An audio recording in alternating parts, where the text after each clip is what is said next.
Hello दोस्तों, कैसे हैं आप सभी? अच्छे ही होंगे। आज मैं आपको लेकर चलती हूँ एक अनोखी हार्वेस्टिंग की तरफ। हाँ, मेरे सारे गुलाब खराब हो रहे थे बारिश से, तो मुझे लगा कि मुझे कुछ नया करना चाहिए इन गुलाबों के साथ।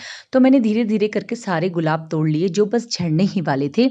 इसमें अलग-अलग कलर के रोज़ेज़ हैं, कुछ मैंने अपने गार्डन से तोड़े और ये कुछ पड़ोसियों के गार्डन पर भी मेरी नज़र गई और यहाँ पर डहेलिया भी बहुत सुंदर खिला हुआ है आजकल। आजकल बहुत सारे फूल हमारी पूरी कॉलोनी की शोभा बढ़ा रहे हैं, तो मैंने सोचा क्यों नहीं कुछ थोड़ा बहुत पड़ोसियों से भी कलेक्ट किया जाए। लेकिन ये मैंने देखा कि पड़ोसन यहीं पर खड़ी हैं और इनके पास 2-4 ही गुलाब हो रहे थे, तो मैंने इंसिस्ट भी नहीं किया। वैसे माँगती तो ये दे देती, बहुत स्वीट है मेरी पड़ोसी, लेकिन मेरा मन नहीं किया उस यंग गुलाब को तोड़ने का जो ऑलमोस्ट खराब हो रहे थे, मैं उन्हें तोड़ रही थी। पिंक रेड बहुत सारे गुलाब कलेक्ट करने के बाद मैंने ये एक मरून कलर का गुलाब भी हार्वेस्ट किया और देखो मेरे पड़ोसी कितने अच्छे हैं, खुद ही तोड़कर मुझे दे रहे हैं।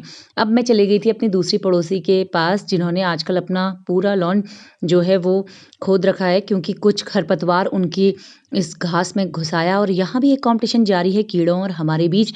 गुलाब कीड़े खाएँगे या हम खाएँगे, वही वाला कॉम्पिटिशन फिर से शुरू हो गया है। और इन्होंने हमें पूरा का पूरा अपना फूलों का पेड़ सौंप दिया और कहा कि जितना भी तुम्हें चाहिए उतना ले लो और इन्होंने खुद भी मुझे तोड़ कर दिए बहुत सारे गुलाब क्योंकि इनका कहना है कि ये जो डार्क कलर का रानी कलर का गुलाब है इससे बहुत अच्छी खुशबू आती है, तो ये चाय के लिए बहुत ही बेस्ट है। साथियों ये सारे गुलाब मैं इसलिए कलेक्ट कर रही थी ताकि मैं इनसे रोज़ टी बना सकूँ।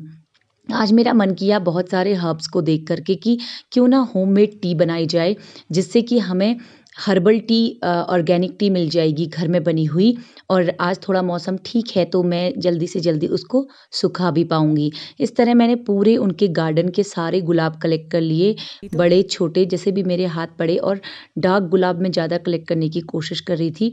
वैसे इसे यंग गुलाबों को तोड़ने का मन तो नहीं कर रहा था लेकिन उन्होंने कहा कि इसे कीड़े खा रहे हैं अगर तुम नहीं खाओगी तो मुझे लगा क्यों ना मैं ही खा लूँ, तो मैंने सारे के सारे गुलाब उससे तोड़ लिए। और उन्हीं की गार्डन से मैंने कलेक्ट की है बहुत सारी तुलसी। उन्होंने तुलसी के 2-4 पेड़ लगाए थे और इसमें इतनी सारी तुलसी आई है, वो खुद भी इसे सुखाते हैं और इस तुलसी की हर्बल चाय पीते हैं और हम सभी पड़ोसी यहाँ से भर-भर के इनके घर से तुलसी ले जाते हैं। हमने भी पेड़ लगाए हैं लेकिन हमारे इतने अच्छे नहीं हुए हैं, इनके बहुत ही अच्छे हुए हैं। तो यहाँ से हम पत्ते तोड़ लेते हैं और इन गुलाबों के साथ मैंने मिलाई ये तुलसी की पत्तियाँ, बहुत सारी तुलसी की पत्तियाँ भी मैंने इसमें मिलाई, फिर इनको धोया और एक चीज़ और है जो एक इंग्रेडिएंट मैं इसमें मिलाऊँगी, आजकल बहुत सारा हो रहा है, वो है लेमन ग्रास।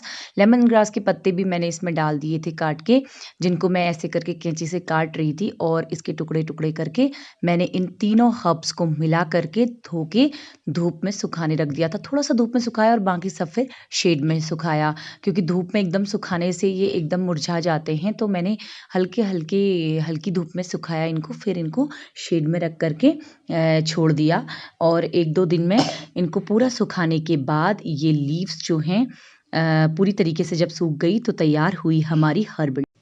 इन सारे हर्ब्स को मैंने एक एयर टाइट कंटेनर में बंद कर लिया था और दूसरी तरफ पैन में चढ़ाया, अदरक का पानी उबलने के बाद इसमें ऐड करा।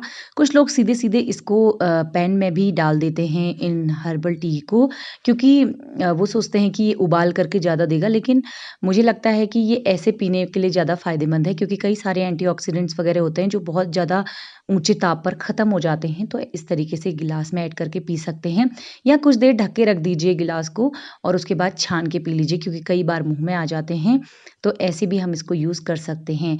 और अगर हम गिलास में इसी तरीके से यूज़ करते हैं तो लास्ट घूँट तक भी ये अपना पूरा टेस्ट इसमें छोड़ता है। इस व्लॉग में इतना ही, मिलते हैं नेक्स्ट व्लॉग में, तब तक के लिए बाय।